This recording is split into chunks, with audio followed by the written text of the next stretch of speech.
First of all, the ECOWAS protocols, the AU instruments, if you talk about the AU Constitutive Act itself, it has provisions on sanctions being applied. Right. And so these are all binding, legally binding instruments that countries who are members of these international organizations are supposed to adhere to.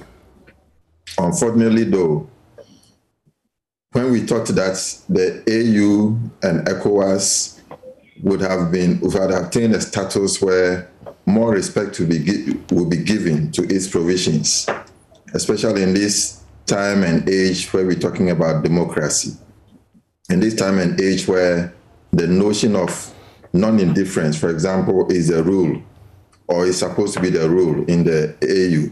At least it is clearly stated in its constitutive acts that it could set up a interventionist approach to ensure that impunity does not reign, and they can quickly apply sanctions and ensure that order is prevailed. Now, what is unfortunate, though, is that, as Kwesi said, the notion or an understanding of unconstitutional change in government has been given a very narrow interpretation. It is still seen largely in the context of a coup d'etat. But as I mentioned last week, there are 5 different types of unconstitutional changes in government, which the AU itself has recognized. And the Alpha Conde one falls into the 5th category, which is where a constitution is tampered with or adopted to allow for extended stay in power, and which we generally refer to as third-termism, even though it could be indefinite. For example, if you look at Togo, I think Gabon, and so on, they now have indefinite terms for their leaders.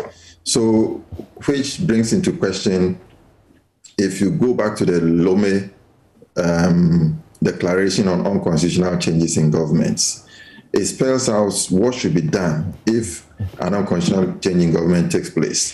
But that definition is limited to where there is a coup d'etat, because the provision says that in case there is an unconstitutional change in government, the government that is in power, that came to power through unconstitutional means, should return the country to constitutional rule within a 6-month period. And that is what the ECOWAS leaders are trying to apply now. But what sanctions would they apply if they are going by this Lome Declaration, where there is an unconstitutional change in government, whereby we have this third-termism issue in play? Should the government decide to return the country to constitutional rule, and what kind of sanctions would apply in that case? The AU position is silent on this, and that is where it probably gives room for or emboldens those who want to doctor the constitutions and remain in power. But the Lome Declaration itself is not the only instrument we can resort to. The AU Constitutive Act itself is clear that in case of such a situation, the Peace and Security Council is supposed to make a decision and to ensure that there could be intervention. Unfortunately, throughout the history of the AU, it has not been able to take such a step. They attempted it in Burundi, but in the end, it couldn't go ahead. So the question that you're asking is a very good question. Why is it that we belong to such organizations, but we don't want to respect its laws or provisions and protocols and so on? It is all about the fact that we have not been able to transform the international organization to have a character of its own. The international organization is supposed to take away some sovereignty from the member states. Right. And member states should be willing to cede part of their sovereignty to the international organization to enable it to have a character of its own and to be able to apply sanctions where necessary.